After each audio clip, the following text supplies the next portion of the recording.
শিরকের পাপ এমন পাপ যেই পাপটা আল্লাহ রাব্বুল আলামিন ক্ষমা করেন না, ওই অবস্থায় মারা গেলে ক্ষমা করেন না। কিন্তু তওবা করলে, জীবদ্দশায় তওবা করলে ইনশাল্লাহ মাফ হতে পারে, অবশ্যই হতে পারে। কিন্তু ওই শিরকের পাপ নিয়ে কেউ যদি মারা যায়, আল্লাহ রাব্বুল আলামিন এই পাপটাকে ক্ষমা করবেন না। এটা সূরা নিসার মধ্যে অনেকবার বলা হয়েছে, ইন্নাল্লাহা লা ইয়াগফিরু আইয়ুশরাকা বিহি ওয়া ইয়াগফিরু মা দুনা যালিকা লিমান ইয়াশা। নিশ্চয় আল্লাহ রাব্বুল আলামিন শিরকের গুনাহকে মাফ করেন না, কিন্তু অন্য যে কোনো বড় গুনাহ হোক আল্লাহ পাক যাকে ইচ্ছা মাফ করতে পারেন, যাকে ইচ্ছা আল্লাহ মাফ করতে পারেন। এখন এই শিরকের পাপ থেকে বাঁচাবে কোন সূরা? সূরা কাফিরুন। রাতের বেলা তেলাওয়াত করতে হবে অন্তত একবার। রাতের আরও অনেক আমল আছে, এটা তো আপনারা জানেনই। অন্তত পক্ষে এই আমলগুলো করবেন, সূরা ফালাক, নাস, ইখলাস এগুলো পড়বেন। শেষ রাতে মোনাজাত করবেন, 2 রাকাত নফল হলেও পড়ার চেষ্টা করবেন। আল্লাহ পাক সবাইকে তৌফিক দান করেন। আর ঘুমানোর আগে সূরা বাকারার শেষের 2টা আয়াত পড়বেন বা 3টা আয়াত পড়বেন। সারা রাতের ইবাদতের নেকি হয়ে যাবে ইনশাআল্লাহ। 33 বার সুবহানাল্লাহ পড়বেন, 33 বার আলহামদুলিল্লাহ পড়বেন, 34 বার আল্লাহু আকবার পড়বেন। এছাড়াও তো আছে আল্লাহুম্মা বিইসমিকা আমুতু আহইয়া। এছাড়াও আরও অনেক দোয়া আছে, কয়েকটা বললাম। সূরা মুলক তেলাওয়াত করতে পারেন যদি সময় হয়, এবং করা উচিত, কারণ সূরা মুলকের তেলাওয়াত কবরের আযাব থেকে বাঁচাবে ইনশাআল্লাহ।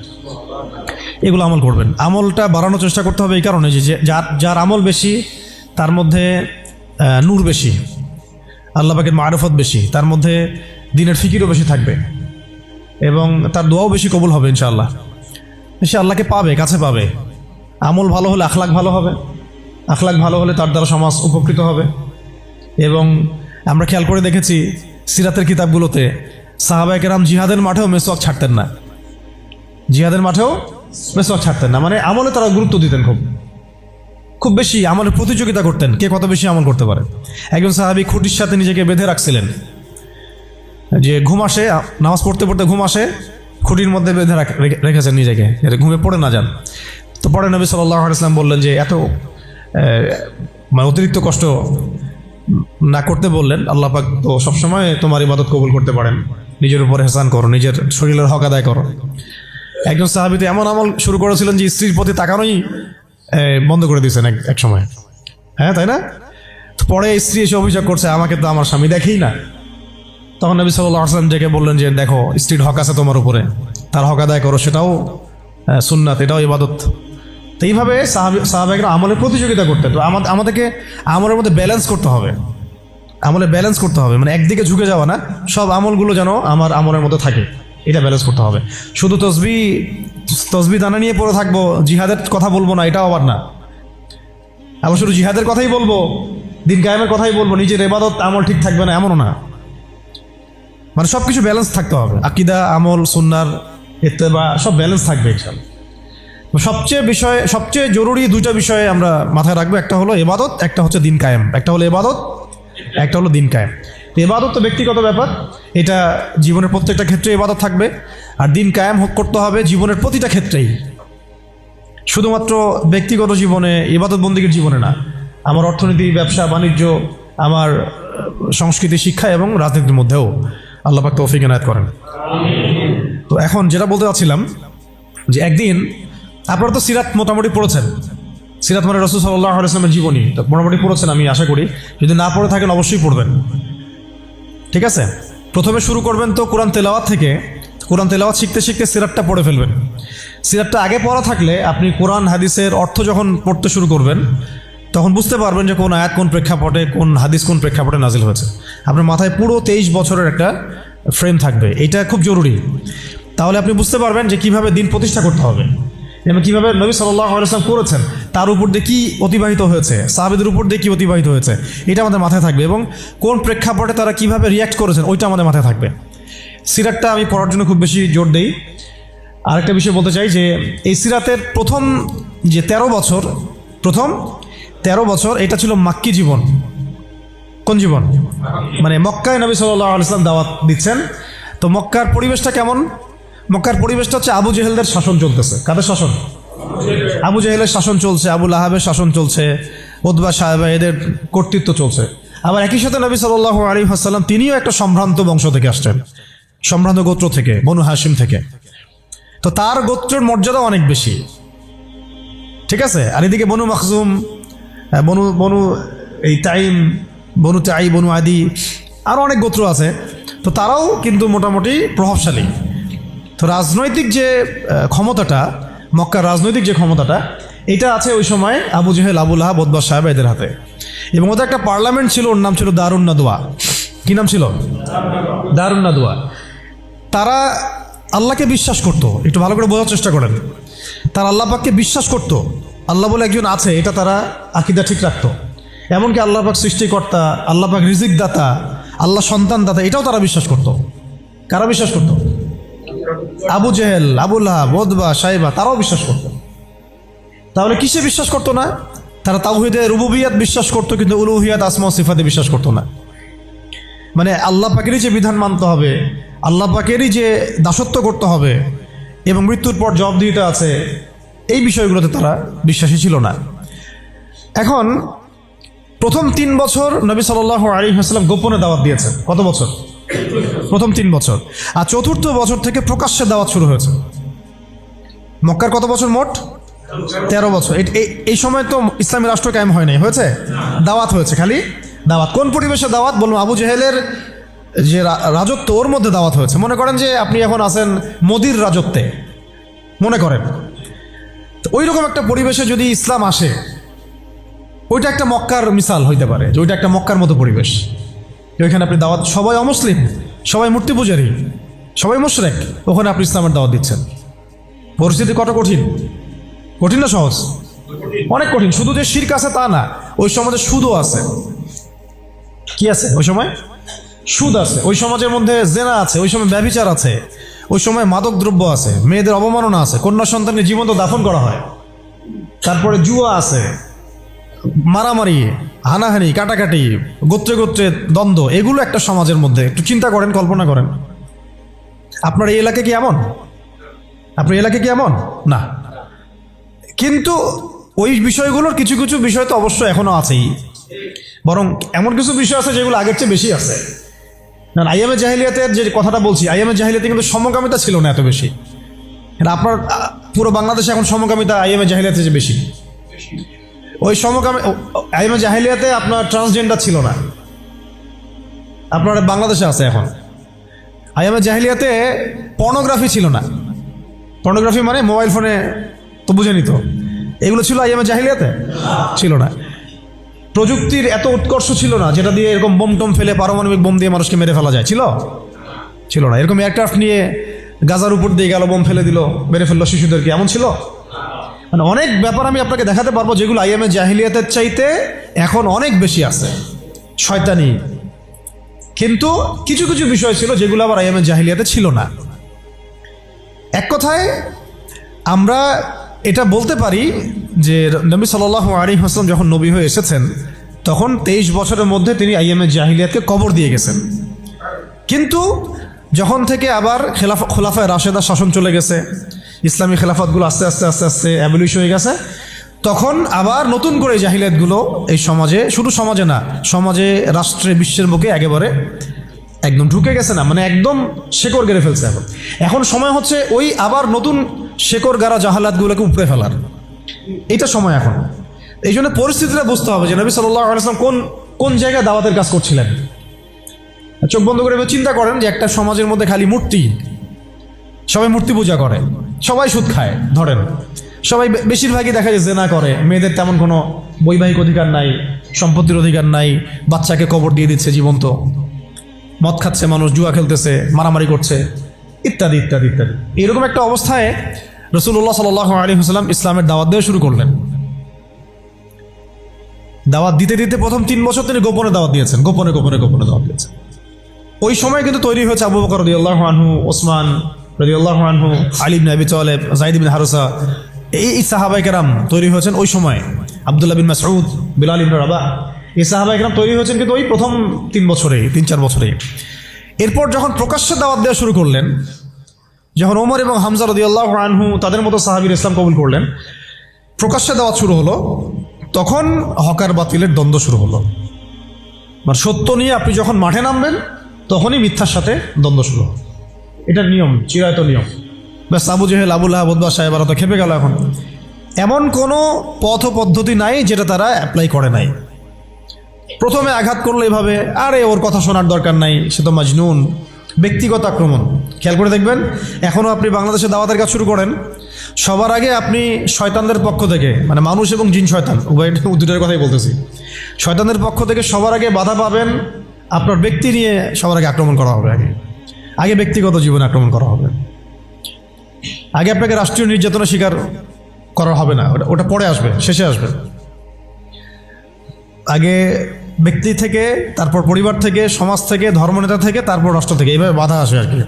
তা রাসূল সাল্লাল্লাহু আলাইহি ওয়াসাল্লামকে প্রথমে বলা হচ্ছিল যে মাজনুন, নাউজুবিল্লাহ মিন যালিক, সাহের, জাদুঘর, নাউজুবিল্লাহ, ফারিকুল জামাত বিভক্ত করতেছে, নাউজুবিল্লাহ।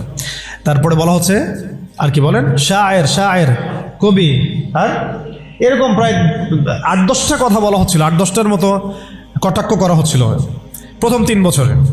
কিন্তু তেমন কোনো শারীরিক নির্যাতন করা হচ্ছিল না প্রথমে, আগে এভাবে ব্যক্তিকেন্দ্রিক আক্রমণ করা হচ্ছে। এরপর আল্লাহ পাক জবাব দিচ্ছেন, কোরআন নাজিল হচ্ছে, প্রত্যেকটার অ্যান্সার আসতেছে কোরআনে, তাই না? দাওয়াতের গতি বাড়তেছে আলহামদুলিল্লাহ। মানুষ তো একবার ইসলামে আসলে আর ফিরে যাচ্ছে না, জান্নাতের খবর পেয়ে গেছে মানুষ। কোথায় ছিলাম, অন্ধকার থেকে আলোতে চলে আসছে। আর যারা এই নূরের স্বাদ একবার পেয়েছে তারা কি আর ফিরে যাবে?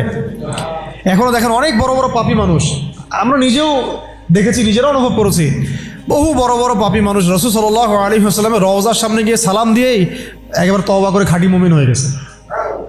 বহু মানুষ আছে এমন, অনুভূতি কাজ করে ওখানে গেলে। একটা অনেক পাপী মানুষ ছিল, কাবাঘর ধরে যেই টাচ করছে কাবাঘরে, চোখ দিয়ে দরদর করে পানি পড়া শুরু হয়েছে, সে তার লাইফকে সংশোধন করে নিয়েছে। আর সেখানে তো সাহাবীরা রাসূলের কাছে যাচ্ছেন, তার দরবারে বসছেন, হাতে হাত রেখে বায়াত করতেছেন, তাকে তার পা ধুয়ে দিচ্ছেন, তাকে ওযু করাই দিচ্ছেন, সারাদিন তারা রাসূল সাল্লাল্লাহু আলাইহি ওয়াসাল্লামের সাথেই আছে। কত বড় সৌভাগ্যের বিষয়। এখন প্রথমে যখন দেখা গেল এইসব দিয়ে কাজ হচ্ছে না, তারপর তারা অর্থনৈতিক চাপ দেওয়া শুরু করলো, সামাজিক বয়কট করা শুরু করলো। কারা?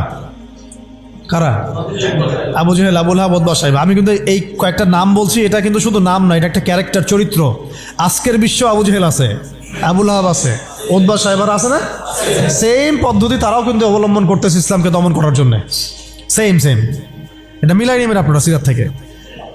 এবার শুনেন, অর্থনৈতিক চাপ দিয়ে কোনো কাজ হচ্ছে না, ব্যক্তিগত আক্রমণ করে কাজ হচ্ছে না, শারীরিক নির্যাতন করেও কাজ হচ্ছে না। সাহাবীদেরকে মেরে ফেলা হচ্ছে, সুমাইয়া রাদিয়াল্লাহু আনহাকে মেরে ফেলা হয়েছে না, শহীদ করা হয়েছে। তারপরে ইয়াসির রাদিয়াল্লাহু আনহুকে শহীদ করা হয়েছে মক্কায়। এরকম সাহাবীদেরকে নির্মম নির্যাতন করা হচ্ছে। বেলাল রাদিয়াল্লাহু আনহুকে পিটানো হচ্ছে, ওসমান রাদিয়াল্লাহু আনহুকে পর্যন্ত মারা হয়েছে, আবু বকর রাদিয়াল্লাহু আনহুকে উতবা মেরেছে একদিন, লাআনাহুল্লাহ। এখন শারীরিক নির্যাতন করে কোনো কাজ হচ্ছে না, ঈমান থেকে সরানো যাচ্ছে না, অর্থনৈতিক বয়কট করে কাজ হচ্ছে না। 3 বছর বয়কট করে দিল বনু হাশেমকে, মনে আছে আপনাদের? গাছের ছালপাতা খেয়ে তারা থাকলেন শিয়াবে আবু তলেবে। 3 বছর বয়কট, সমাজ থেকে বয়কট, গালিগালাজ করে কোনো কাজ হচ্ছে না। এমনকি জীবন কেড়ে নিয়েও, জান নিয়েও কোনো কাজ হচ্ছে না। এই আন্দোলন, এই লা ইলাহা ইল্লাল্লাহ মুহাম্মাদুর রাসূলুল্লাহ বিপ্লবী কালিমাকে থামানো যাচ্ছে না। কোন পরিবেশে? আমাদের মতো অনুকূল পরিবেশে না, মনে করেন ভারতের মতো প্রতিকূল পরিবেশে। মনে করেন, বোঝানোর জন্য বললাম যে একটা গভর্নমেন্ট আছে, সে চরমভাবে ইসলাম বিদ্বেষী, সে তার গুন্ডা বান্ডা দিয়ে মুসলিমদেরকে পিটাচ্ছে আর মারতেছে, এখন যেখানে সেখানে, দেখতেছেন না? রাষ্ট্রীয়ভাবে মুসলিম দমন হচ্ছে। একটা তো হলো রাষ্ট্রীয়ভাবে না, মানে অরাজনৈতিকভাবে কেউ ইসলামের বিরোধিতা করতেছে, সেটা আলাদা ব্যাপার। একটা হচ্ছে রাষ্ট্রীয়ভাবে ইসলামকে দমন করা হচ্ছে। কোথায়? ভারতে, সবাই জানি। তো রাষ্ট্রীয়ভাবে দেখেন গাজ্জাকে আজকে ধ্বংসস্তূপে পরিণত করা হলো বৈশ্বিকভাবে। জাতিসংঘের প্রত্যক্ষ মদত এগুলো হয়েছে, আমেরিকার প্রত্যক্ষ সহযোগিতা এগুলো হয়েছে, পশ্চিমাদের প্রত্যক্ষ মদত এগুলো হয়েছে। এখন কথা হচ্ছে, আপনাকে পরিস্থিতিটা বুঝতে হবে যে আবু জেহেল, আবু লাহাবদের অবস্থা কেমন ছিল, ওই সমাজটার অবস্থা কেমন ছিল। প্রতিকূল পরিবেশে দাওয়াতের কাজ করা হচ্ছে, তারা একটার পর একটা অস্ত্র প্রয়োগ করছে, কিন্তু কোনো অবস্থাতেই মুসলমানদেরকে থামানো যাচ্ছে না। তাদের সংখ্যা কি বাড়ছে না কমছে? মুসলিমদের সংখ্যা বাড়ছে না কমছে? আবার বলেন, মুসলিমদের সংখ্যা কি বাড়ছে না কমছে?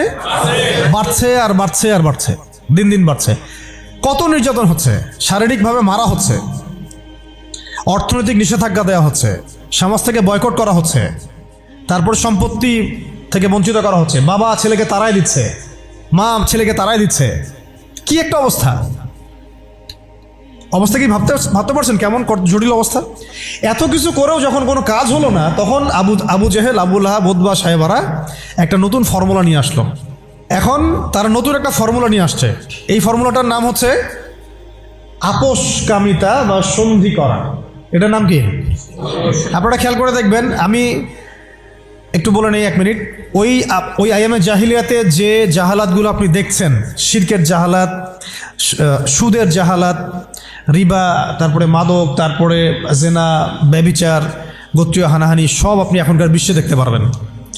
এবং ওই দারুন নাদওয়া যেটা ছিল কাফেরদের পার্লামেন্ট, এটার মতো করে কাজ করতেছে এখন সারা বিশ্বে জাতিসংঘ। আমি একদম খোলামেলা বলে দিলাম, এর চেয়ে খোলামেলা আপনাকে আমি বুঝাই বলতে পারবো না। এবং সেই জাতিসংঘটার কাজই হচ্ছে সারা বিশ্বে মুসলিমদেরকে আস্তে আস্তে ডমিনেট করা এবং কাফেরদের দৌরত্বটাকে প্রতিষ্ঠা করা। তাদের প্রত্যক্ষ মদদে, পশ্চিমাদের প্রত্যক্ষ মদদে ইসরায়েল এই জায়গায় আসছে আজকে। সেই জায়গায় আসতে পারতো না যদি তাকে এভাবে সহযোগিতা করা না হতো। এবং তার সাথে সঙ্গ দিয়েছে, বললাম, ইহুদিদের সাথে সঙ্গ দিয়েছে নাসারা, এই মুশরিকরা, আরবের মুনাফিকরা, আর এই যে আমাদের তো নামধারী কিছু সেকুলার আছেই, রামবাম, তথাকথিত সুশীল, প্রগতিশীল, এগুলো তো আছে। এরা সবাই মিলেই এই এজেন্ডাটা বাস্তবায়ন করছে। কি এজেন্ডা? তারা চায় পুরো বিশ্ব থেকে মুসলমানদেরকে মিটাই ফেলতে। এটা খালাস, শেষ কথা, এখানে শেষ। তারা চায় পুরো বিশ্ব থেকে মুসলমানদেরকে সরাই ফেলতে। ইউরিদুনা, তারা কি চায়? আল্লাহ পাক বলেছেন ইউরিদুনা লিইউতফিউ নূর আল্লাহ। তারা চায় আল্লাহ পাকের নূর, মানে আল্লাহর যে আলো, মানে ইসলাম, এই দ্বীন ইসলাম, এটাকে মুখের ফুৎকারে নিভাই ফেলতে চায় তারা। কিন্তু আল্লাহ পাক বলেছেন আল্লাহু ইউতিম্মু নূরাহ, কিন্তু আল্লাহ পাক তার নূরকে প্রজ্বলিত করবেন। ওয়ালাউ কারিহাল কাফিরুন ওয়া ফি আয়াতিন উখরা ওয়ালাউ কারিহাল মুশরিকুন। সূরা তাওবায় আছে, সূরা সফে আছে। এক জায়গায় বলা হচ্ছে যদিও কাফেররা এটা পছন্দ করবে না, আর একবার বলা হচ্ছে মুশরিকরা এটা পছন্দ করবে না। ওদের এজেন্ডা এটা স্পষ্ট। এই same agenda Abu Jahl, Abu Lahab, Utba সাহেবারও ছিল, কিন্তু তারাও কিন্তু পারে নাই। পারছে? এত কিছু করেও তারা পারে নাই। আপনি খেয়াল করে দেখবেন, যখন এই পরাশক্তিরা মুসলমানদের সাথে কোনো কোনো জায়গায় পেরে ওঠে না, তখন তারা কিন্তু সন্ধির কথা বলে, সাম্যের কথা বলতে আসে, মানবতার কথা বলতে আসে, তাই না? ঐক্যের কথা বলতে আসে, মৈত্রীর কথা বলতে আসে। যখন দেখে যে মুসলমানদের হাতে খুব মাইর খাচ্ছে, যেমন সিরিয়াতে বেশ মাইর খাইছে, মাঝে মাঝে হামাসের কাছে মাইর খাচ্ছে, যখন মাইর খায় পারে না তখন বলে যে যুদ্ধবিরতি চাই। তো ইসলামী অনুশাসনে আমরা যখন যুদ্ধবিরতির পক্ষে কথা বলার চেষ্টা করি বা আমরা যে রায় দেই, যখন দেখা যায় যুদ্ধবিরতির সেই সন্ধিকে লঙ্ঘন করে তারা আবার নিরীহ মানুষকে বোমা হামলা চালায়, ওই রাস্তাটাকে তারা বন্ধ করে ফেলে। এটা মুনাফিকি করে তারা, প্রতারণা। আবার যখন আফগানিস্তানে তারা মাইর খাইছে 20 বছর, 40 বছর, তখন এসে আবার কিন্তু লেজ ঘুরে ঠিকই পালাইছে। মানে আমি একটা ক্যারেক্টার বললাম ওদের। নর্মালি তারা আপনাকে প্রথমে আক্রমণ করবে না, আপনাকে আদর্শ দিয়ে মোটিভেট করার চেষ্টা করবে, ডিমোটিভেট করার চেষ্টা করবে, তারপরে আপনাকে অর্থনৈতিক বয়কট করবে, সামাজিকভাবে ফিতনা ছড়াই দিবে, রাজনৈতিক ওদের পাপেটগুলোকে দিয়ে আপনাকে শাসন করবে। সে সরাসরি এসে আপনার গলা চিপে ধরবে না, তার দালালদেরকে দিয়ে আপনাকে অ্যারেস্ট করাবে। আর কি খোলামেলা বলতে পারবো? সরাসরি সে এসে আপনাকে হত্যা করবে না, বরং তার দালালদেরকে দিয়ে আপনাকে নির্যাতন করাবে। এটা হয়ে আসছে ইতিহাসে, এখনও হচ্ছে এগুলাই। কিন্তু যখন দেখা যাবে মুসলিমরা খুবই শক্ত অবস্থায় আছে ইমানের দিক থেকে, কোনো অবস্থায় টলানো যাচ্ছে না, ঠিক যেমন সাহাবীদের মতো, তখন তারা নতুন একটা ফর্মুলা নিয়ে আসবে। কি ফর্মুলা? এই যে এই ফর্মুলাটা, সন্ধি, ঐক্য, মৈত্রী, মানবতা, এইসব শব্দ কিছু নিয়ে আসবে। নিয়ে এসে বলবে, ঠিক আবু জেহেল যেভাবে বলছিল যে হে মুহাম্মদ, তুমি তো আমাদের সন্তান, আমাদের তো ভাতিজা, তাই না? চাচা ভাতিজা সম্পর্ক আমাদের, তো তোমাদের সাথে আমাদের এত দ্বন্দ্বের তো দরকার নাই। একটা কাজ করো, আসো তোমরা একটা বছর আমাদের লাত উজ্জা হবল মানাতের ইবাদত করো, আমরা 1 বছর তোমার আল্লাহর ইবাদত করব। কেমন মনে হচ্ছে প্রস্তাবটা? বলেন, কার প্রস্তাব? Abu Jahl, Abu Lahab, Utba সাহেবাদের প্রস্তাব। এটার সাথে আজকে বিশ্ব মিলাই নিয়েন, ওটা আপনারা মিলাবেন। আমি ধরাই দিচ্ছি, মিলাবেন কারা নিজেই বুঝতে পারবেন আপনি যে কথা কোন দিকে যাচ্ছে এখনকার প্রেক্ষাপটে আর কি। 1 বছর তোমরা আমাদের লাত উজ্জা হবল মানাতের ইবাদত করো, আর 1 বছর আমরা তোমার আল্লাহর ইবাদত করব। এখন সরাসরি এইভাবে আপনাকে বলবে না যে তোমরা ইসলাম ছেড়ে দাও, তোমরা সবাই ইসলাম ছেড়ে কাফের হয়ে যাও, হিন্দু হয়ে যাও, খ্রিস্টান হয়ে যাও, ইহুদি হয়ে যাও, এরা একটা বলবে না আপনাকে, এই শয়তানরা। বরং এরা আপনাকে কি বলবে জানেন, তোমরা মুসলমানই থাকো, ঈসাই মুসলিম হয়ে যাও। কি বলবে? মুসলমান থাকো, কি হয়ে যাও? ঈসাই মুসলিম হয়ে যাও, এটাও তো মুসলিম। তোমরা মুসলমান থাকো, ওই কাদিয়ানি মুসলিম হয়ে যাও। কি মুসলিম হয়ে যাও? ওটা ওই যে খাচ্ছেন আপনারা, এটা এই তো জাহালাত, সব কাদিয়ানি তো এগুলো এগুলো এগুলো এগুলো এগুলো না খাওয়া সওয়াবের কাজ। এটা না খাওয়া, না কেনা, এদের সাথে ব্যবসা বাণিজ্য না করা আপনার সওয়াবের কাজ, করাটা গুনাহের কাজ। এই ফতোয়াটা কি আমাদের ওস্তাদরা দিতে পারবেন না? এটা আমি কি ভুল ফতোয়া দিয়েছি? একটা হচ্ছে সাতেম, যে আল্লাহ রসুলকে গালি দেয়, আর একটা হচ্ছে সে নিজেকে নবী দাবি করে। কে বড় কে বড় পাপী? দুটা তো পাপী, অবশ্যই দুটাই তো পাপী, দুইটাই মুরতাদ, দুটাই হত্যাযোগ্য অপরাধ করছে। কিন্তু একজন বলছে যে আমি নিজেই নবী, আর একজন নিজেকে নবী দাবি করে নেই, বলছে মুহাম্মদ নাউজুবিল্লাহ, সে নাউজুবিল্লাহ একটা কথা বলে ফেলছে, নাউজুবিল্লাহ মিন যালিক, আমরা বলতে পারবো না। এখন কথা হচ্ছে দুজনেই কিন্তু সাতেম, দুজনেই কিন্তু মুরতাদ, উভয়কেই হত্যা করতে হবে, ইসলামী ফিকহে এটাই আছে। কিন্তু এর মধ্যে বড় পাপীটাকে, যে নিজেকে, তো ওই যে খাচ্ছেন গ্রাম অঞ্চলের মানুষ, সহজ সরল মানুষ, এগুলো বুঝতেও পারছে না যে কোন ফাঁদে পড়ে গেছে মানুষ। আল্লাহ আমাদেরকে বোঝার তৌফিক দান করেন। আর তারা এই নীরবে নীরবে নীরবে তাদের শিকড়টাকে শক্ত করেছে, অর্থনৈতিক ভিত্তি শক্ত করেছে, তাদের জনবল বাড়াইছে, বিভিন্ন জায়গায় তারা জায়গাটাকে কিনে ফেলছে। এমনও সাতক্ষীরের মধ্যে একটা আমরা গ্রামে গিয়েছিলাম যেখানে ওদেরই সংখ্যা বেশি, মুসলমানদেরকে তারা ওই দোকান ভাড়া দিচ্ছে। আমরা তো আসি ওই যে হাত বাঁধবো কোথায়, তাই না, এই যে এগুলো নিয়ে। আর এদিকে যে কি অবস্থা ভিতরে, যে মানে আমাদের কি অবস্থা, এটা এটা এটা বোঝার জন্য সূরা কাহাফ তেলাওয়াত করেন, তাহলে বুঝতে পারবেন ইনশাআল্লাহ। তা আমি বলছিলাম যে ওটা অন্য প্রসঙ্গ, এটা নিয়ে আপনারা খতমে নবুয়ত একটা বিভাগই আছে মার্কাজুদ দাওয়ায়, খতমে নবুয়ত বিভাগ আছে একটা। ওই খতমে নবুয়তের অনেক কিতাব, অনেক আর্টিকেলস সব ছাপানো হয়ে গেছে। এগুলো আপনারা পড়লেই বুঝতে পারবেন কত বড় ধোঁকাবাজি, কত বড় প্রতারণা। এটা নিয়ে ইনশাআল্লাহ আরেকদিন কথা বলবো ইনশাআল্লাহ, ঠিক আছে? তবে এদের সাথে কোনো রকম সম্পর্ক রাখবেন না, কোনো রকম না, এটা আপনি ইমানের দাবি। আমি বলছি না যে আপনি অস্ত্র নিয়ে আপনি গিয়ে তাকে গর্দান নামায় দেন, এটা আপনি করতে পারবেন না, এটা আপনি করার মতো এখন আপনার ক্ষমতা নাই। যদি এটা ইসলামিক রাষ্ট্র হতো তাহলে আমরা এটার ব্যবস্থা নিতে পারতাম। এটা ইসলামিক রাষ্ট্র নয়, এটা একটা গণতান্ত্রিক রাষ্ট্র, সেকুলার রাষ্ট্র এবং জাতীয়তাবাদী রাষ্ট্র, এবং এই মতবাদগুলো ইসলামের সাথে সাংঘর্ষিক। ঘোরায় পেঁচায় খাওয়ানোরও কোনো সুযোগ নেই। এই মতবাদগুলো দিয়ে আপনি ইসলামী শরিয়া রাষ্ট্র কায়েম করতে পারবেন না, এটা শেষ কথা। এটা চেষ্টা করে দেখে নেন, পারবেন না, কেউ পারে না আজ পর্যন্ত।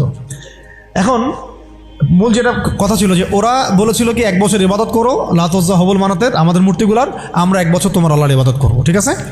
এখনকার আবু জেহেল, আবুল আহাব বা সাহেবেরা বলছে তোমাদের ধর্ম চেঞ্জ করার দরকার নাই, তোমরা ঈসাই মুসলিম হয়ে যাও, তোমরা কাদিয়ানি মুসলিম হয়ে যাও। ওর নাম দিচ্ছে আহমদিয়া মুসলিম জামাত। তোমরা ধর্ম চেঞ্জ করার দরকার নাই, তোমরা আমাদের সুদভিত্তিক অর্থনীতিটা গ্রহণ করো। কি সুদের বিরুদ্ধে বললে অনেকে একটু খারাপ লাগে না? তোমরা ধর্ম চেঞ্জ করার দরকার নাই, লা ইলাহা ইল্লাল্লাহ পড়ো, মুহাম্মদ রাসূলুল্লাহ পড়ো, নামাজ পড়ো, হজ করো, উমরা করো, যাকাত দাও, কোনো সমস্যা নাই, কিন্তু আমাদের সুদভিত্তিক ব্যাংকিং সিস্টেমটা নাও।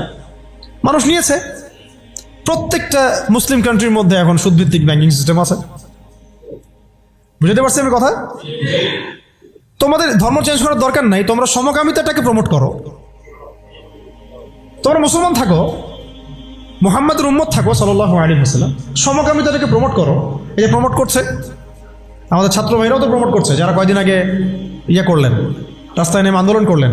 আপনাদের কাছে এটা আমরা আশা করি নাই, এই জন্য তো আবু সাইদ রক্ত দেয় নাই। আপনারা যদি গাদ্দারি করেন তাহলে এই প্রজন্ম আপনাদেরকেও ছাড়বে না। সমকামিতা প্রমোট করছেন ঘুরাই ফিরায়, আবার অনলাইনে দেখলাম সাতিমের পক্ষও নিচ্ছেন, এক সাতিমের পক্ষ নিয়েও কথাবার্তা বলছেন, আবার ভিতরে ভিতরে ট্রান্সজেন্ডারটাকে প্রমোট করছেন, ট্রান্সজেন্ডার। তো ওরা বলছে পশ্চিমারা, এখনকার আবু জেহেল, আবুল আহাব বা সাহেবারা বলছে যে ধর্ম চেঞ্জ করার দরকার নাই, ট্রান্সজেন্ডার তোমরা প্রমোট করো। ট্রান্সজেন্ডার কি? বাহিরে অন্ডকোষ আছে, মন নাকি মেয়ে মেয়ে করে। আর কি খোলামেলা বলবো? এটা এখন আস্তে আস্তে লিগালাইজ হয়ে যাচ্ছে, দিন দিন নর্মাল হয়ে যাচ্ছে, নর্মালাইজ হয়ে যাচ্ছে এগুলা। যেমন সুদ আগে ছিল, মানুষ খাইলে একটু ইয়ে করতো, আরে আমি সুদখোর, মানুষ আমি সুদখোর বলবে, আস্তে আস্তে কমন হয়ে গেল, সবাই খাওয়া শুরু করলো, এটা নর্মাল হয়ে গেল। এখন ট্রান্সজেন্ডার দেখবেন, কেউ কেউ ট্রান্সজেন্ডার হচ্ছে, তাই না? এটাকে মানুষ নিন্দার চোখে দেখছে। আল্লাহ না করুক, আল্লাহ না করুক, দেখবেন কয়েকদিন পরে দেখবেন এটাও নর্মাল হয়ে গেছে। আল্লাহ না করুন, আমিন। তো ওরা এগুলো বলে যে ধর্ম চেঞ্জ করার দরকার নাই, তুমি এগুলো নাও, আমাদের কি আমাদের পলিসিগুলো নাও, ধর্ম চেঞ্জ করার দরকার নেই। তুমি আমাদের সিকিউরিটি সিস্টেম নাও, সিকিউরিটি সিস্টেম নাও। এটা দিয়ে কি করবে সে? পুরো মুসলিম ওয়ার্ল্ডে কোথায় কি হচ্ছে ও ঘরে বসে দেখতে পারবে। কে? এই যুগের আবু জাহেল, আবু লাহাব, উতবা, সাইবারা, এরা কোথায় থাকে? এটা আপনার চোখের আড়ালে থাকে। তারা চোখের আড়ালে কি আছে ওটা ধরতে হলে কোন সূরা লাগবে? সূরা কাহাফ। কোন সূরা লাগবে? হ্যাঁ, ধর্ম চেঞ্জ করার দরকার নেই, তোমরা আমাদের গণতন্ত্র নাও। কি নাও? বাস নিচ্ছে মুসলমানরা। ধর্ম চেঞ্জ করার দরকার নেই, তোমরা আমাদের জাতীয়তাবাদ নাও। মুসলমান জাতীয়তাবাদ নিয়ে নিছে। ধর্ম চেঞ্জ করার দরকার নেই, তোমরা আমাদের সেকুলারিজম মতবাদটা নাও। মানুষ নিয়েছে। ধর্ম চেঞ্জ করতে হবে না, তোমরা মুহাম্মদের উম্মত থাকো সাল্লাল্লাহু আলাইহি ওয়াসাল্লাম। তোমরা আমাদের কমিউনিজম নাও, সমাজতন্ত্র নাও। মানুষ নিয়েছে। এইভাবে এখনকার যুগের আবু জেহেল, আবু লাহাবরা আমাদেরকে ওই প্রস্তাবের মধ্যে নিয়ে আসছে। আমরা ওই সময় তো সাহাবায়ে কেরাম জবাব দেওয়ার আগে আল্লাহ পাক জবাব দিয়ে দিয়েছেন, আর সেই জবাব তো কোরআনে মওজুদ আছে। আমরা এই যুগের আবু জেহেল, আবু লাহাবদেরকে ওই জবাবটা দিতে পারি নাই, যে জবাবটা আল্লাহ পাক কোরআনে দিয়েছেন। আল্লাহ পাক কি বলেছেন এই প্রস্তাবের পরে? আল্লাহ পাক বলেছেন, কুল, হে নবী আপনি বলেন, ইয়া আইয়ুহাল কাফিরুন, হে কাফেররা শুনো ভালো করে, লা আ'বুদু মা তা'বুদুন, আমি তার ইবাদত করি না যার ইবাদত তোমরা করো। আমি তার ইবাদত করি না যার ইবাদত তোমরা করো। ওয়ালা আনতুম আবিদুন মা আ'বুদ, তোমরা তার ইবাদতকারী নও যার ইবাদত আমি করি। ওয়ালা আনা আবিদুন মা আবাদতুম, এবং আমি তার ইবাদতকারী নই যার ইবাদত তোমরা করো। ওয়ালা আনতুম আবিদুনা মা আ'বুদ, এবং তোমরাও তার ইবাদতকারী হবে না যার ইবাদতকারী আমি। এখানে আয়াতকে রিপিট করা হয় নাই, বরং এটাকে একটাতে আপনার বর্তমান কালকে বোঝানো হয়েছে, একটাকে ভবিষ্যৎ বোঝানো হয়েছে। কিয়ামত পর্যন্ত মুসলমান মন্দিরে যাবে না, আর মন্দিরে যে যায় লোক সে এই মসজিদ আসবে না। আসলে ধর্ম চেঞ্জ করে আসতে হবে। লাকুম দীনুকুম ওয়ালিয়া দীন, তোমাদের দিন তোমাদের জন্যে, আমার দিন আমার জন্য। তো এই জবাবটা আমরা এখনকার বিশ্বকে দিতে পারি নাই। ভালো করে খেয়াল করে দেখছেন? এইভাবে সূরাগুলোকে মিলাতে হবে। ওরা এখন আপনাকে বলছে না সরাসরি যে আপনি ধর্ম চেঞ্জ করেন, আপনি অমুসলিম হয়ে যান, কাফের হয়ে যান, মোরতাদ হয়ে যান, এগুলো তারা বলবে না। তারা বরং বলবে আপনাকে আমাদের সুদটা নাও, আমাদের সংস্কৃতি নাও, আমাদের শিক্ষা ব্যবস্থা নাও, আমাদের রাজনৈতিক সিস্টেমগুলো নাও, আমাদের গণতন্ত্র নাও, আমাদের ধর্মনিরপেক্ষতাবাদ নাও, আমাদের কমিউনিজম নাও, আমাদের জাতীয়তাবাদ নাও, আমাদের ট্রান্সজেন্ডার নাও। আর কি বলবেন? আমাদের সিকিউরিটি সিস্টেম নাও, আমাদের প্রযুক্তি নাও, আমাদের মিডিয়া নাও, এগুলো নাও। ধর্ম চেঞ্জ করার দরকার নাই। কাদিয়ানি হও, ইসাই মুসলিম হও, কিন্তু লা ইলাহা ইল্লাল্লাহ ওটাও পড়ো। এই যুগের লা তাযাহুবুল মানাতরা আরো বেশি ভয়ঙ্কর। এই যুগের Abu Jahl, Abu Lahab, Utba, সাইবারা আরো বেশি ভয়ঙ্কর ওই যুগের আবু জেহেল, আবু লাহাবদের চাইতে। আর ওই যুগের সাহাবায়ে কেরাম যে ভাষায় উত্তর দিয়েছিলেন, এই যে কোরআনের ভাষায়, যে লাকুম দীনুকুম ওয়ালিয়া দীন, কিয়ামত পর্যন্ত না তোমরা আমাদের দিনের অনুসারী হবা, আর না আমরা তোমাদের দিনের অনুসারী হব। তোমাদের সাথে আমাদের এইসব আদর্শিক কোনো ঐক্য হইতে পারে না, আদর্শিক কোনো ঐক্য হতে পারে না। হ্যাঁ, ব্যবসা বাণিজ্য হতে পারে। কি হতে পারে? ব্যবসা বাণিজ্য হতে পারে, মুআমালাত মুআশারাত হতে পারে, প্রতিবেশী হিসেবে থাকতে পারে, অনেক কিছু আছে। কিন্তু আদর্শিক যেখানে, ইসলাম যেখানে প্রশ্নবিদ্ধ, ইসলামের মৌলিক বিষয় যেখানে ক্ষতিগ্রস্ত হবে বা বাধাপ্রাপ্ত হয়, এরকম কোনো উসুলে তোমার আমার কখনো ঐক্য হতে পারে না। এখন যে কথাগুলো আমি বললাম, এগুলো কি ইসলামের মৌলিক বিষয় না? কেউ যদি ট্রান্সজেন্ডার হয়ে যায়, সে কি আর মুসলিম থাকবে? কেউ যদি কাদিয়ানি হয়, সে কি আর মুসলিম থাকে? কেউ যদি ইসাই মুসলিম হয়, মুসলিম থাকবে? কেউ যদি চরম সুদখোর হয়, সে তো আল্লাহর সাথে যুদ্ধ করতেছে, রাসূলের সাথে যুদ্ধ করতেছে, সে কিভাবে মুসলিম হতে পারে? কেউ যদি এরকম পশ্চিমা তন্ত্রমন্ত্রের পূজা করে, সে কি আর মুসলিম থাকতেছে নাকি? ফাসেক হয়ে যাচ্ছে। তো এখন কথা হচ্ছে, এই সূরা থেকে আমাদের এই শিক্ষাগুলো নিতে হবে যে আজকের বিশ্বেও, আজকের এই জামানাতেও কোনো অবস্থাতেই এই কাফের, মুশরিক, মুরতাদ, মুনাফিক এবং এই জায়নিস্ট শক্তির এরকম কোনো তন্ত্র মন্ত্রের ফাঁদে আমাদেরকে পা দেওয়া যাবে না। কেন দেওয়া যাবে না? কারণ আল্লাহ রাব্বুল আলামিন আমাদেরকে পরিপূর্ণ শরিয়া দিয়েছেন, পরিপূর্ণ কোরআন দিয়েছেন, সুন্নাহ দিয়েছেন, প্রত্যেকটা বিষয়ের পুঙ্খানুপুঙ্খ সমাধান দিয়েছেন। আমার অন্য কারো কাছ থেকে সমাধান ধার করারও কোনো দরকার নাই। আমাদের ব্যক্তিগত জীবনের হেদায়েত কোরআন সুন্নাহে মওজুদ আছে, পারিবারিক হেদায়েত আছে, সামাজিক আছে, শিক্ষা ব্যবস্থার আছে, সংস্কৃতির আছে, রাষ্ট্রীয় এবং রাজনৈতিক হেদায়েতও আছে। আমাকে তোমার কাছ থেকে তন্ত্রমন্ত্র ধার করতে হবে না। এই বিষয়টা আমাদের খুব ভালো করে বুঝতে হবে। কোন ক্ষেত্রে কি হেদায়েত আছে এইটার জন্য আমাদেরকে পড়াশোনা করতে হবে, দেখতে হবে, জানতে হবে, খুঁজতে হবে, ওলামায়ে কেরামের সাথে মশওয়ারা করতে হবে। আর কোনো জায়গায় যদি দেখেন যে কোনো আলেমও এগুলোতে প্রভাবিত হয়ে গেছে, তাহলে আপনি হকপন্থী আলেম খুঁজে বের করবেন। এইভাবে আমাদেরকে সামনের পথটা চলতে হবে। এই সূরার পর একটা সূরা আছে, কি নাম? সূরা নাসর। কোন সূরা? তাই না? সূরা নাসর না? শেষ করে দেই, একটু অনেক দেরি হয়ে গেছে। এখন যখন কোন প্রেক্ষাপটে সূরা কাফিরুন নাজিল হয়েছিল আপনাকে তো বলছি একবার, ওই রকম প্রেক্ষাপটে এই সূরা নাজিল হয়েছে। আর এখন তো আমরা আছি ইসলাম বান্ধব পরিবেশের মধ্যে। তাহলে আমরা কেন এই যুগের আবুল আহাব, আবু জেহেল, উতবা সাহেবাদের এই তন্ত্রমন্ত্রগুলোর অনুসারী হব, ওদের ধোকায় পা দিব? যেখানে ওর ইসলামকে আক্রমণ করবে আমরা কেন সেখানে সায় দিব? অথচ মক্কার মতো অবস্থায় সাহাবায়ে কেরাম এইভাবে জবাব দিয়েছেন সূরা কাফিরুনের জবাবে। আর এখন তো আমার সামনে নামাজের পরিবেশ আছে, যাকাতের পরিবেশ আছে, আমরা মুসলিম সংখ্যাগরিষ্ঠ, আমরা সবাই লা ইলাহা ইল্লাল্লাহ বুঝি, আলহামদুলিল্লাহ আমরা নামাজ পড়ছি, তিলাওয়াত করছি, অনুকূল পরিবেশ আছে। এখন কেন আমাকে এই যুগের আবু জেহেল, আবুল আহাবদের দাসত্ব করতে হবে বলেন? কোনো যুক্তি আছে? যুক্তি তো নাই, কোনো কারণও নাই। কারণ নাই? এই সূরার পরেই আল্লাহ পাক বলেছেন ইযা জাআ নাসরুল্লাহি ওয়াল ফাth, যখন আল্লাহর সাহায্য আর বিজয় আসবে। মানে ওই রকম প্রতিকূল অবস্থাতেই বিজয়ের সুসংবাদ দিয়ে দেওয়া হয়েছে যে এই অবস্থা চিরকাল থাকবে না, তো এইটা তোমরা সবর করে এটা উতরায় উঠো, এখানে ঈমানের পরীক্ষাটা দাও, পাশ করো। ইযা জাআ নাসরুল্লাহি ওয়াল ফাth, সামনেই আসতেছে তোমাদের জন্য বিজয়। এটা সূরা সফেও আছে, ওয়া উখরা তুহিব্বুনাহা নাসরুম মিনাল্লাহি ওয়া ফাতহুন করিব ওয়া বাশশিরিল মুমিনিন। আর তোমরা যেটা পছন্দ করো দুনিয়ার, তোমরা দুনিয়াবি বিজয় অর্জন করবা, সেটাও সামনে আসতেছে। ফাতহুন করিব, আল্লাহ বলেছেন করিব, নিকটে আসবে এটা। ওয়া বাশশিরিল মুমিনিন ওয়া রাআইতান নাস ইয়াদখুলুনা ফি দীনিল্লাহি আফওয়াজা, একটা সময় আসবে মানুষ দলে দলে আল্লাহর দ্বীনে ঢুকতে থাকবে।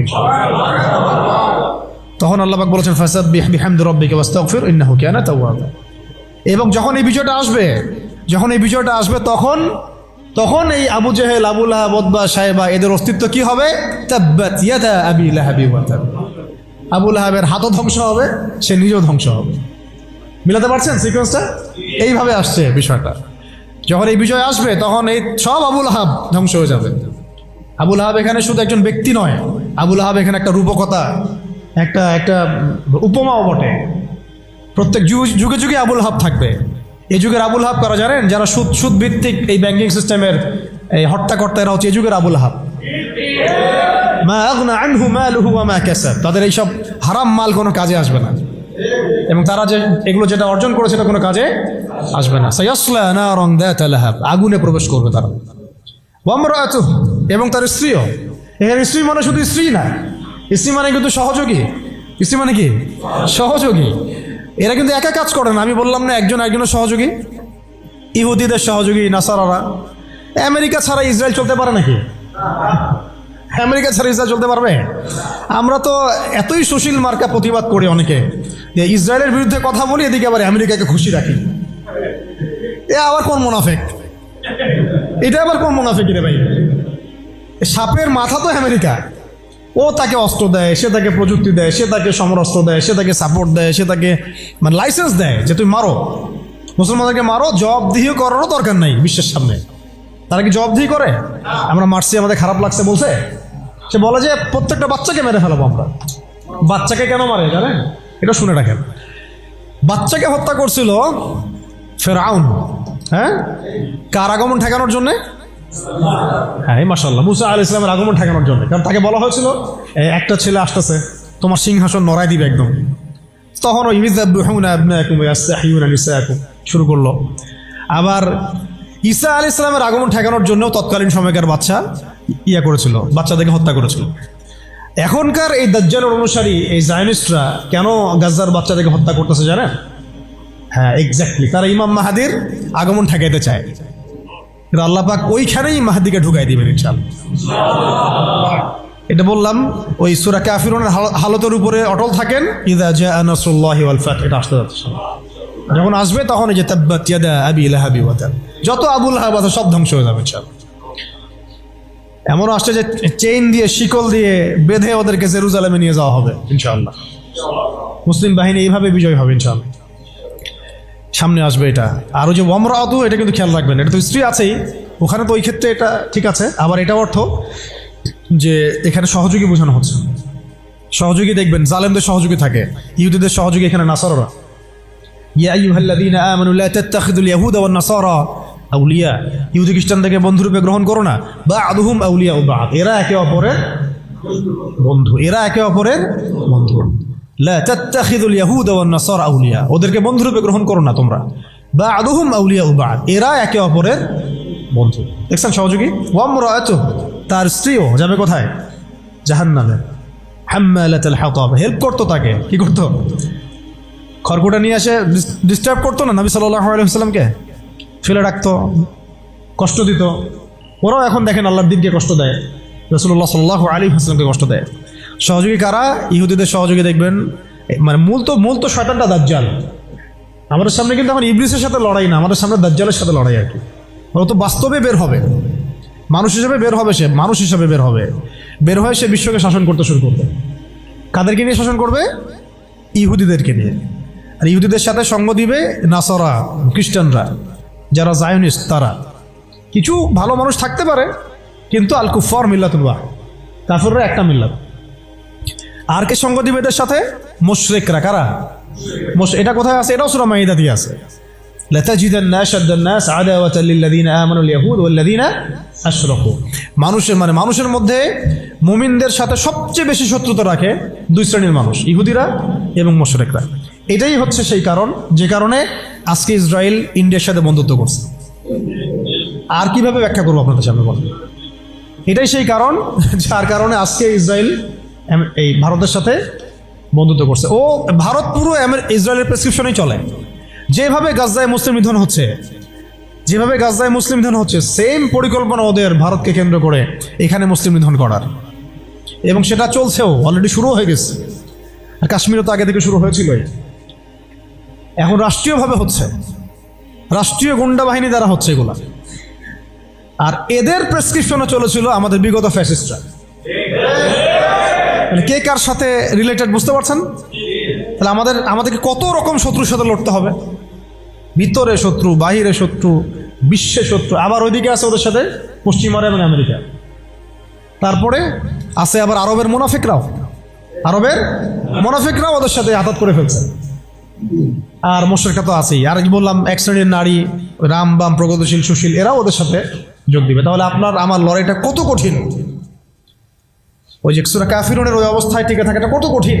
লাকুম দীনুকুম ওয়ালিয়া দীন, কত কঠিন। ওই সিরাতের রাস্তা পাড়ি দেওয়া লাগবে, ওই সবর করতে হবে, মারও খাওয়া লাগতে পারে, জানও যাবে, হিজরতও করা লাগতে পারে। হিজরত করেছেন নবী সাল্লাল্লাহু আলাইহি ওয়াসাল্লাম। তারপরে ইসলামী রাষ্ট্র আল্লাহ পাক দিবেন ইনশাআল্লাহ। কিসের মাধ্যমে দিবেন? দাওয়াত, তাবলীগ এবং জিহাদের মাধ্যমে। দাওয়াত, তাবলীগ এবং জিহাদের মাধ্যমে, শুধু দাওয়াত আর তাবলীগের মাধ্যমে না, দাওয়াত, তাবলীগ এবং সাথে জিহাদও থাকতে হবে। তারপরে ইসলামী রাষ্ট্র ব্যবস্থা আসবে ইনশাআল্লাহ। এরপরে দেখেন কি বলা হলো, ওয়ামরাআতুহু, তার স্ত্রীও থাকবে। হাম্মালাতুল হাতাব ফি জিদিহা হাবলুম মিন মাসাদ, দেখেন ওর গলায় থাকবে জাহান্নামে ওই যে ছোবরা, রশি। মানে হেল্প করার কিছু উপকরণও ছিল, কিছু উপকরণ দিয়ে সে ইসলামের বিরোধিতা করতো, দুশ্মনী করতো। এখনো তারা অনেক উপকরণ বের করে ফেলছে ইসলামকে মানে ক্ষতিগ্রস্ত করার জন্য। এমনকি দেখেন কত কত নতুন নতুন প্রযুক্তি আসছে, এই প্রযুক্তিগুলো দিয়ে তারা ইসলামের ক্ষতি করতেছে। ভালো করে খেয়াল করে দেখেন, এমন অনেক প্রযুক্তি তারা বের করেছে, মিডিয়া বের করেছে, প্রযুক্তি বের করেছে, সিস্টেম বের করেছে, তন্ত্রমন্ত্র বের করেছে, মানে উপকরণ লাগে ইসলামকে ক্ষতিগ্রস্ত করার জন্য।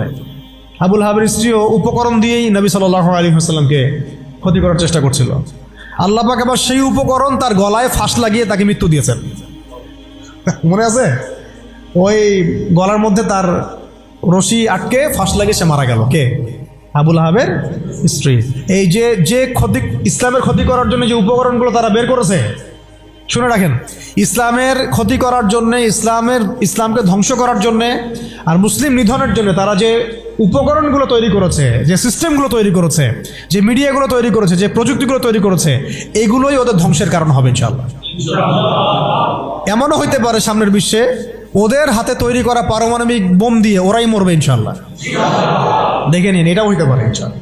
এটা সম্ভাবনা আছে, হবে এটা তো আমি বলতে পারবো না, এটা হতে পারে, সম্ভাবনা আছে, সম্ভাবনা আছে। আল্লাহ পাক যেন এদের মধ্যে শত্রুতা লাগায় দেন, একে অপরকে দিয়ে ধ্বংস করায় দেন। আমিন। যেভাবে ওরা মুসলিমদেরকে ধ্বংস করার পায়তারা করেছে, এর চেয়ে 1000 গুণ বেশি ধ্বংস আল্লাহ পাক তাদেরকে করে না। আমরা দোয়া করবো কাদের জন্য?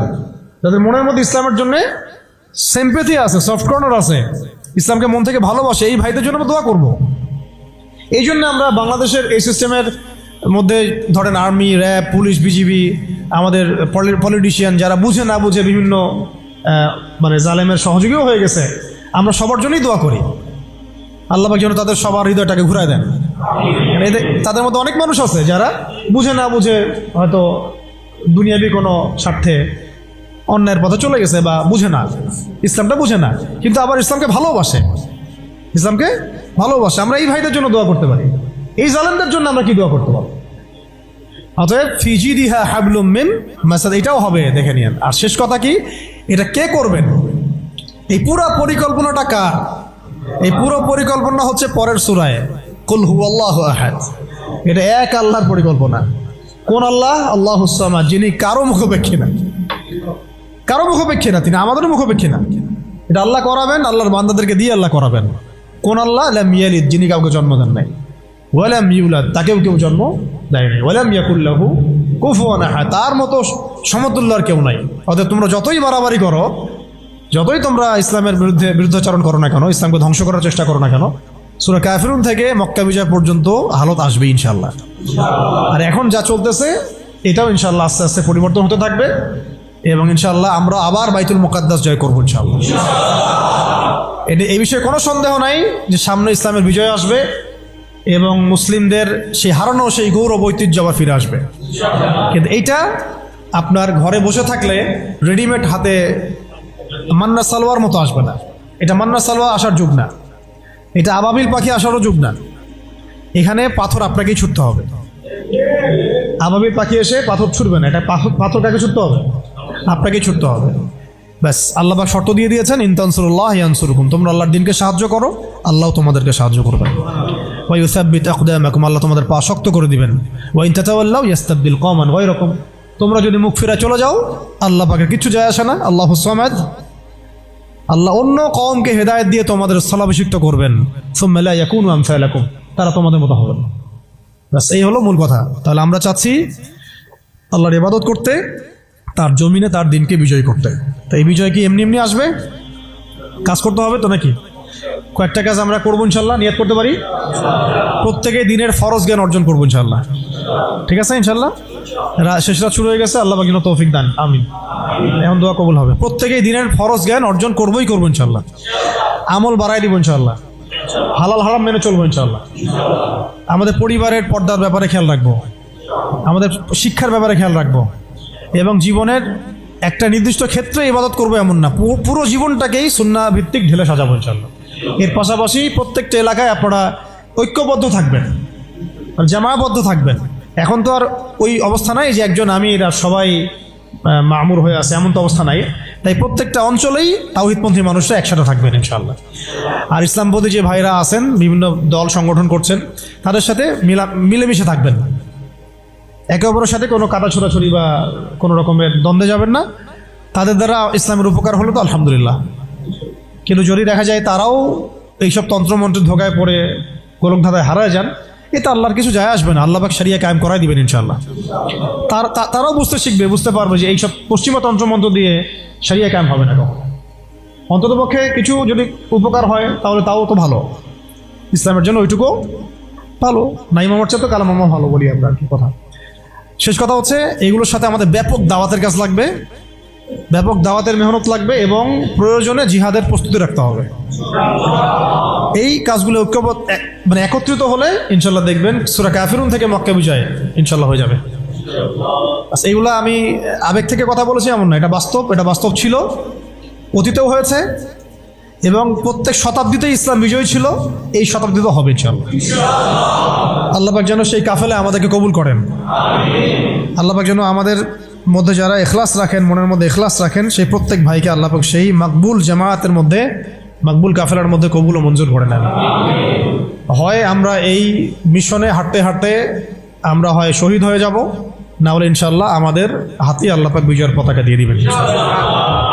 ব্যাস, সবাই একটা দোয়া পড়েন আমার সাথে। সুবহানাকা আল্লাহুম্মা ওয়া বিহামদিকা আশহাদু আল লা ইলাহা ইল্লা আনতা আস্তাগফিরুকা ওয়া আতুবু ইলাইক। আসসালামু আলাইকুম ওয়া রাহমাতুল্লাহ।